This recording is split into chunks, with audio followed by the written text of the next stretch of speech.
धनंजय मुंडे आणि सुरेश धस यांच्या भेटीनंतर धनंजय देशमुख यांचा निर्वाणीचा इशारा, म्हणाले अख्खं कुटुंब टोकाचं पाऊल उचलणार.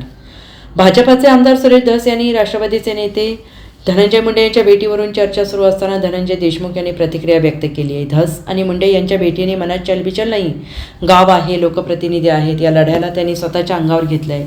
या प्रकरणात कुणी दगाफटका करू नये, एकही आरोपी सुटता कामा नये, ही आमची प्रामाणिक अपेक्षा आहे. एखादा आरोपी सुटणार आहे असं जेव्हा आम्हाला वाटेल त्यावेळी मी आणि माझं कुटुंब टोकाचं पाऊल उचलणार आहे, असा गंभीर आणि निर्वाणीचा इशारा धनंजय देशमुख यांनी दिला आहे. ते मीडियाशी बोलत होते. धनंजय मुंडे आणि सुरेश धस यांच्या भेटीनंतर सुरेश धस यांचा गेम झाला की धस यांचा गेम केला गेला आहे, असा सवाल धनंजय देशमुख यांना करण्यात आला. यावर त्यांनी प्रतिक्रिया व्यक्त केली. यामध्ये काय आहे ते सिद्ध होईल. आमचा एकच प्रश्न आहे, आम्हाला न्याय हवा आहे. आमची न्यायाची भूमिका आहे, आम्हाला न्याय पाहिजे. आम्ही दुसऱ्या चर्चा करत बसलो तर हा विषय दुसरीकडे जाईल, असं धनंजय देशमुख यांनी म्हटलेलं आहे.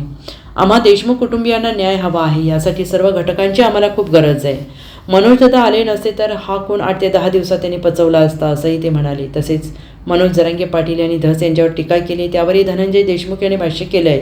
या दादांची म्हणजेच मनोज जरांगे भावना मोठी आहे. या प्रकरणातील एकही आरोपी सुटू नये म्हणून त्यांनी त्यांच्या भावना व्यक्त केल्या आहेत. यात काहीच चूक नाही. समाजात अशी दुसरी घटना होऊ नये म्हणून ते बोलत आहेत. यात त्यांचं एकही वाक्य चुकीचं नाही, असं देशमुख यांनी म्हटलेलं आहे. ही जे भ्रष्ट मार्गानं सगळी संपत्ती असेल, काही त्यांचे काय म्हणतात त्याला संपत्ती असेल, तर ते त्यांचं CIDनं त्यांचं काम केलेलं आहे. तो तपासाचा भाग आहे. त्यांच्या नियमामध्ये त्या काही गोष्टी बसतात ते करत आहेत. पण त्याला लवकरात लवकर अटक करा.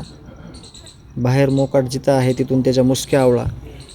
त्याला इथं न्यायालयात सादर करा, पोलीस स्टेशनमध्ये आणा आणि पुढील कारवाई करून त्याला लवकरात लवकर फाशी द्या, अशी आमची मागणी आहे. तुमची भेट देखील होणार होती CID अधिकाऱ्यांची, ती भेट कधी असेल आणि काय तुम्ही सादर करणार? त्यांनी निरोप दिला CID ऑफिसनं, किंवा आम्हाला काही वाटलं त्याच्यामध्ये, आम्हाला काही कुठली गोष्ट कमी जास्त वाटली तर आम्ही स्वतःहून पण CID ऑफिसरकडे जातो. आणि उद्या प्रामुख्यानं गावकऱ्यांची एक मीटिंग आहे. त्या मीटिंगमध्ये ज्या काही अडचणी आहेत, जे काही उणीवा आहेत, यावर सविस्तर चर्चा होईल आणि त्या मागण्या आम्ही संबंधित अधिकाऱ्यांच्या पुढं मांडू. 67 दिवस होत आहेत घटनेला, मात्र तरी देखील कसं तपास यंत्रणा तपास करते, समाधानी आहात या गोष्टीवर? आपलं समाधान कुटुंबियाचं, समाजाचं, गावाचं एकाच गोष्टीनं होणार आहे, ज्यावेळेस हे सगळे आरोपी फासावर लटकतील. मग आता जे तपास चालू आहेत तो तपास योग्य दिशेनं चालावा, निष्पक्षपातीपणे चालावा, म्हणून आम्ही वेळोवेळी विनंती करत आहेत, वेळोवेळी मागणी करत आहेत.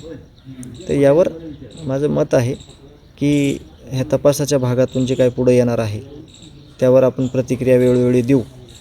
पण आज आम्ही जी यंत्रणा आहे त्या यंत्रणेला एकच मागणी करतो की लवकरात लवकर आरोपीला पकडून आम्हाला न्याय द्यायचा. Bureau report, SBN Marathi, Beed.